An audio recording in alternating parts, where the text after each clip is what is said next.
प्रिय मित्रों, नमस्कार। आज का हमारा विषय है बुध का स्वभाव यानी कि नेचर ऑफ मरकरी। अपने पिछले वीडियो में हमने चर्चा की थी मंगल का स्वभाव पर, और आज हमारा विषय है नेचर ऑफ मरकरी यानी कि बुध का स्वभाव। दोस्तों, ग्रहों की श्रृंखला में सूर्य, चंद्रमा और मंगल के बाद बुध को ही सर्वाधिक शक्तिशाली व सशक्त ग्रह माना गया है।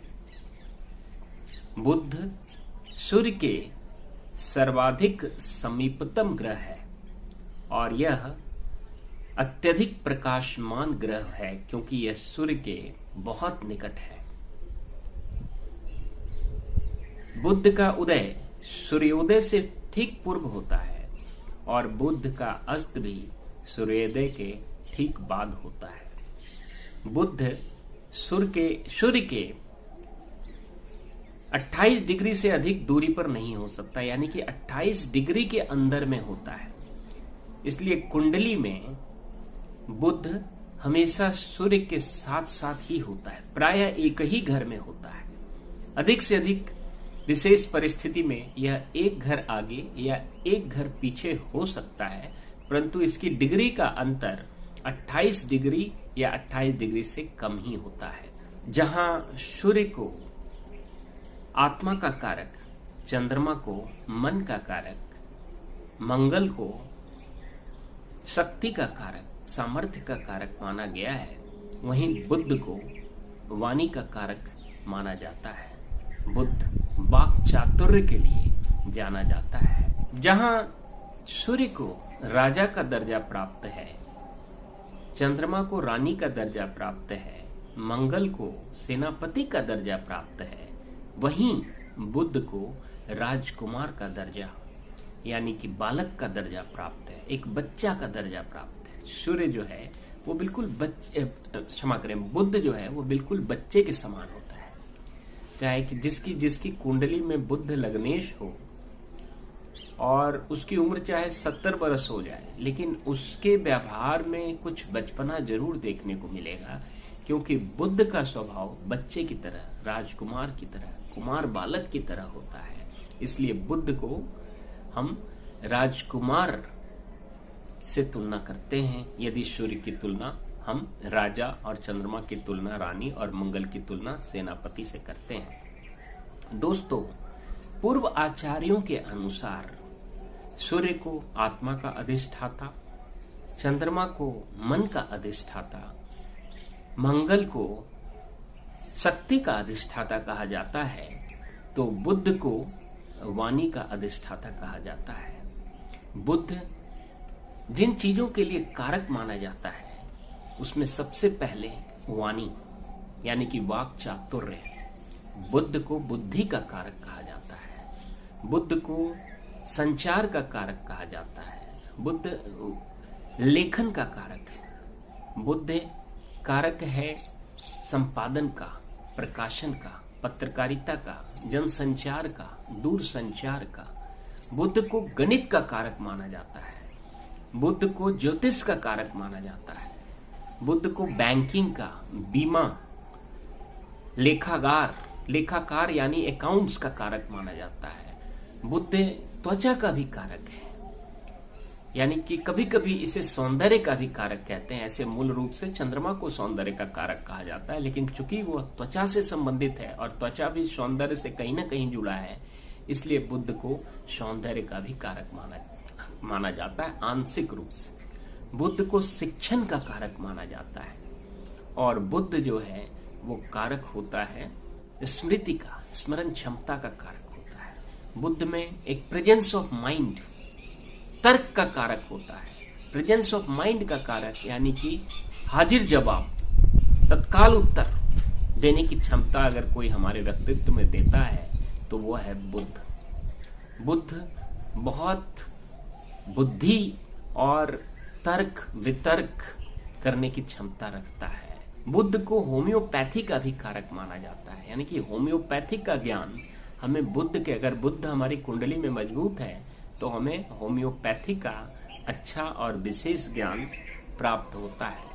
यूं तो बुध को इंजीनियरिंग का कारक नहीं माना जाता, मंगल को माना जाता है ज्यादा इंजीनियरिंग का कारक, लेकिन इंजीनियरिंग में जैसे civil engineering, mechanical engineering, metallurgical engineering, इस तरह की इंजीनियरिंग जो है उसके लिए मंगल को कारक मानते हैं। लेकिन बुध को संगणक, यानी चूंकि ये गणित और अकाउंट्स का है, इसलिए जहां गणना है, जहां कैलकुलेशन है, जहां कंप्यूटेशन है, वहां बुध को कारक माना जाता है।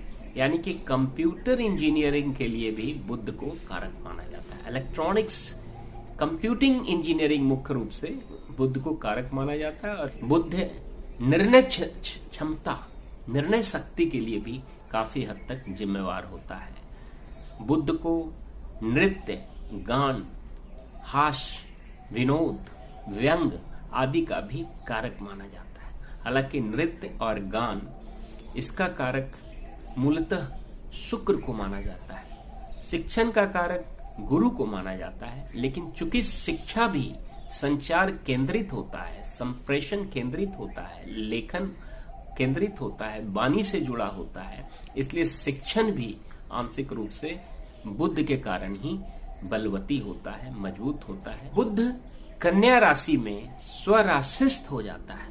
यानी कि जब कन्या राशि में, यानी कि कुंडली में जब 6 नंबर में बुध आता है तो वह स्वराशिस्थ भी हो जाता है और उच्च का भी हो जाता है। यह एग्जॉल्टेड पोजीशन पर हो जाता है जब वो कन्या राशि यानी कि भर्गो साइन में आता है।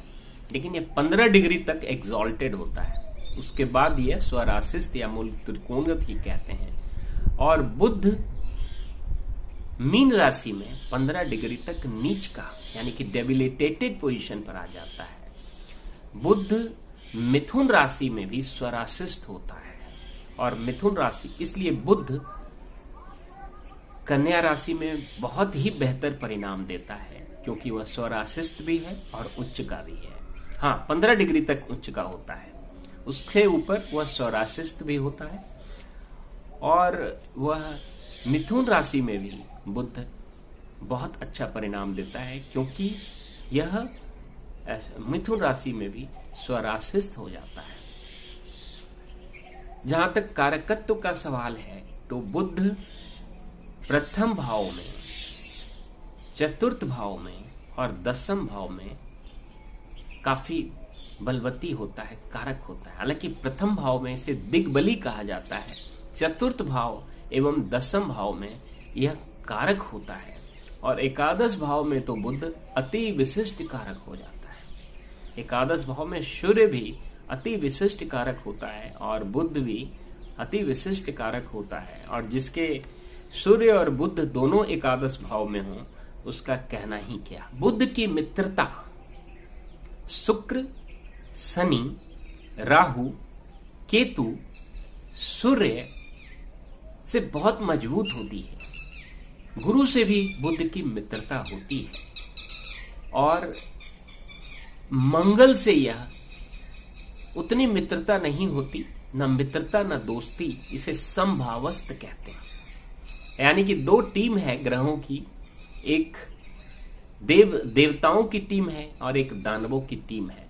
जो शुक्र की टीम है वो दानवों की टीम है, उसमें शुक्र, शनि, राहु, केतु आते हैं। और जो देवता का जो टीम है उसमें सूर्य, चंद्रमा, मंगल, गुरु ये आते हैं। बुध दोनों ग्रुप से अपनी मित्रता रखता है। सामान्यतः यह दोनों ग्रुप से अपनी मित्रता रखता है। देवता के ग्रुप में चंद्रमा को ये अपना सबसे बड़ा शत्रु मानता है। मंगल को भी कुछ मतानुसार इसका शत्रु है, कुछ लोगों के अनुसार, लेकिन बहुत बड़ा शत्रु नहीं है, समभावस्थ माना गया है। लेकिन बुध, शुक्र, शनि, राहु, केतु और देव ग्रुप से सूर्य का बहुत परम मित्र है बुध गुरु का भी मित्र है।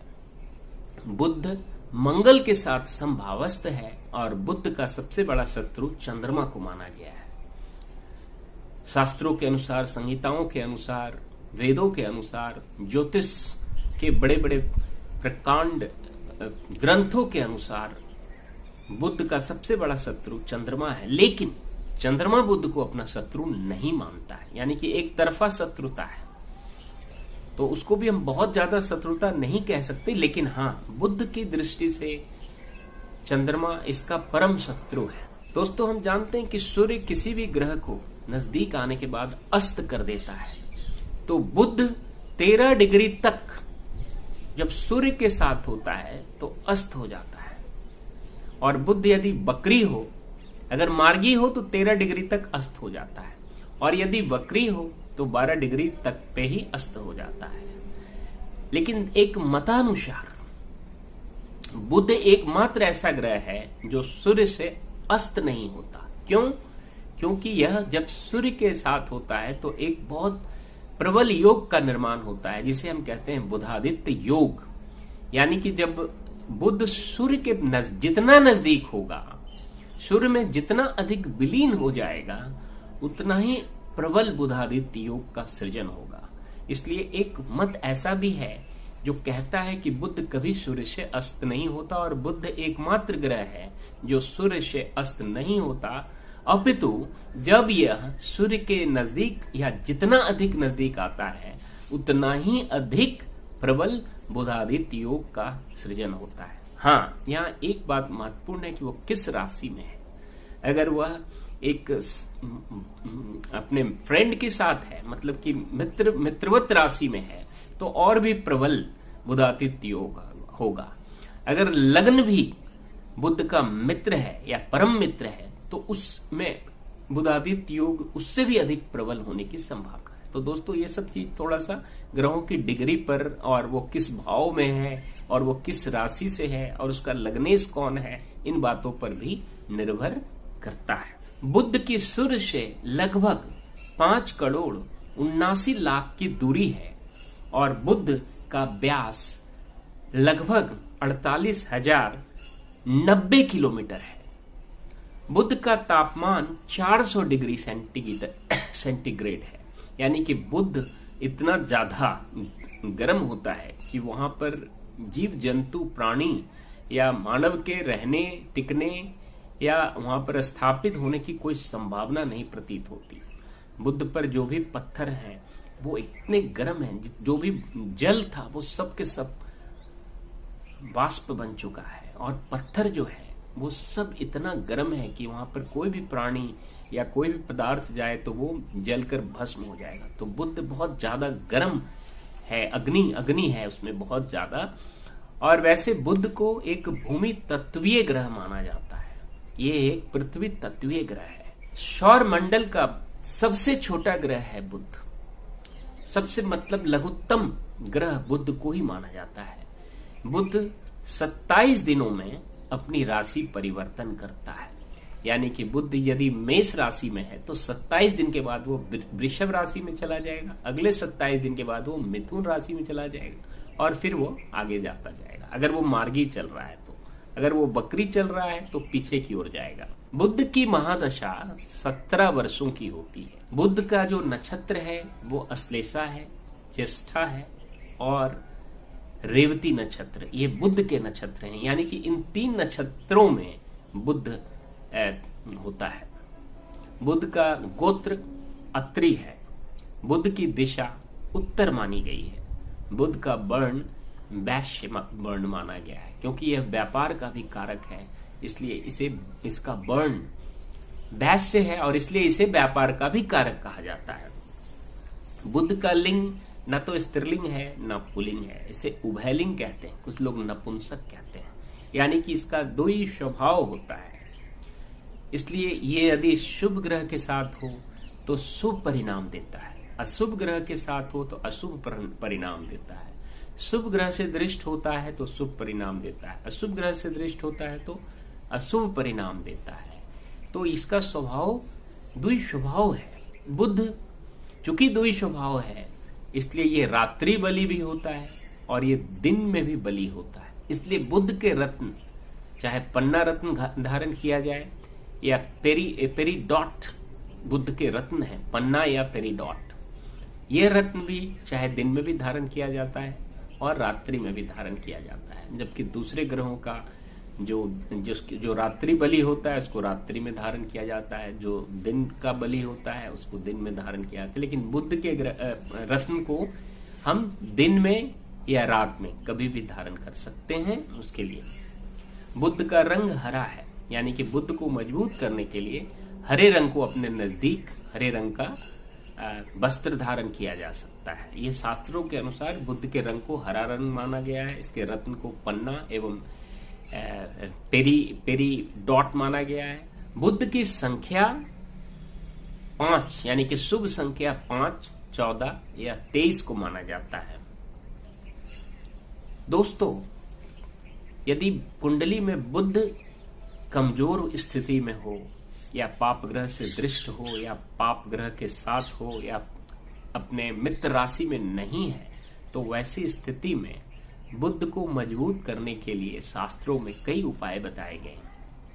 यदि हम रत्नों की बात करें तो वजन के अनुसार पन्ना रत्न यानी कि इमेरॉल्ड या पेरीडॉट रत्न का धारण किया जाता है। बुध के लिए बुध के देवता गणपति को माना गया है, इसलिए बुध को मजबूत करने के लिए गणपति की पूजा या गणपति की आराधना या उनका मंत्र जाप किया जाता है। बुध को मजबूत करने के लिए हरा वस्त्र या हरा मूंग गाय को खिलाया जाता है या हरा वस्त्र दान किया जाता है। बुध को मजबूत करने के लिए एक बहुत ही वैज्ञानिक और सरल तरीका है कि आप हरे घास पर अगर खाली पैर 20 मिनट से 30 मिनट तक टहलते हैं तो आपको, चूंकि बुध एक भूमि तत्व है, ये ग्रह एक भूमि तत्वीय ग्रह है, तो इसलिए अगर भूमि पर खाली पैर चलने से भी बुध ग्रह मजबूत होता है, क्योंकि पृथ्वी से यह ऊर्जा प्राप्त करता है। अगर घास नहीं है तो आप फर्श पर भी अगर खाली पैर 20 से 30 मिनट तक टहलते हैं तो बहुत ज्यादा लाभ प्राप्त होता है और बुद्धि में तीक्ष्णता, तर्क शक्ति बढ़ती है, वाक क्षमता बढ़ता है, वाक चातुर्य बढ़ता है, हमारे अंदर और भी गणितीय क्षमता बढ़ती है, कंप्यूटिंग की स्किल बढ़ती है। जो भी जिन जिन चीजों के लिए बुध कारक है, जब हम बुध को मजबूत करते हैं तो हमारे संचार करने की क्षमता बढ़ती है। तो बुध, जैसा कि हमने पूर्व में बताया कि बुध वाणी का अधिष्ठाता है, यह संचार का कारक है, यह लेखन का कारक है, यह वाणी का कारक है, एक भाषण कला का कारक है, एक गणित का कारक है, ज्योतिष का कारक है, यह कंप्यूटिंग का कारक है, बुध बीमा का कारक है, बैंकिंग का कारक है, बुध अकाउंट्स का कारक है, बुध नृत्य गान का कारक है, बुध निर्णय क्षमता का कारक है, बुध कारक है हमारी हाजिर प्रेजेंस ऑफ माइंड, बुध से मजबूत होता है। अगर बुध कुंडली में मजबूत स्थिति में है तुम्हारा प्रेजेंस ऑफ माइंड भी बहुत मजबूत और तीव्र होता है। बुध को मजबूत करने के हमने कुछ उपाय बताए, और बुध, ऐसा कहा जाता है कि जैसे हम हरियाली या पेड़ पौधे को अगर आप पटाते हैं, जल देते हैं, तो उससे भी बुध मजबूत होता है। यानी कि अगर खास करके अगर बुधवार को अपने गार्डन में आप पानी देते हैं पौधों को, पेड़ पौधों को, सब्जी को, या जो भी ग्रीनरी है घास में, तो उससे भी बुध मजबूत होता है। लेकिन बुधवार के दिन कभी भी ऐसा कहा जाता है कि जैसे सब्जी खरीदने जाते हैं और हरी मिर्च और धनिया मुफ्त में मिलता है, अगर बुधवार को नहीं लेना चाहिए, क्योंकि उससे बुध ग्रह, उस दिन बुध हरी चीज को दान किया जाना चाहिए, बजाय कि वो मुफ्त में कोई जो सब्जी वाला हमें हरी सब्जी उसमें हरी मिर्च या धनिया दे देता है, तो उससे नुकसान होता है, ऐसा शास्त्रों में वर्णित है। लेकिन सबसे जो वैज्ञानिक और सरल तरीका है कि हम खाली पैर हरे घास पर 20 से 30 मिनट टहलते हैं, तो इससे हमारी बुद्धि तीक्ष्ण होती है। ये बहुत ही वैज्ञानिक और प्रायोगिक और योगमय चीज है। इसलिए अगर हम खाली पैर 20 से 30 मिनट तक फर्श पर या घास पर टहलते हैं, खास करके प्रातः या सायंकाल में, तो ये बहुत ज्यादा प्रभावी होता है। दोस्तों, इस तरह से हमने बुध की विशेषता, बुध के कारकत्व, बुध के स्वभाव को समझने परखने का प्रयास किया। हालांकि आगे हम इससे संबंधित और विस्तृत और व्यापक चर्चा भी करने का प्रयास करेंगे। यहाँ तक यदि आपके मन में कोई प्रश्न हो, कोई शंका हो, किसी प्रकार का विरोधाभास हो, कोई स्पष्टीकरण की आवश्यकता हो, यदि आप कोई विचार व्यक्त करना चाहते हैं तो आप बेहिचक निसंकोच हमारे कमेंट बॉक्स में अपना विचार रख सकते हैं, अपने प्रश्न कर सकते हैं। तब तक के लिए इजाजत, धन्यवाद।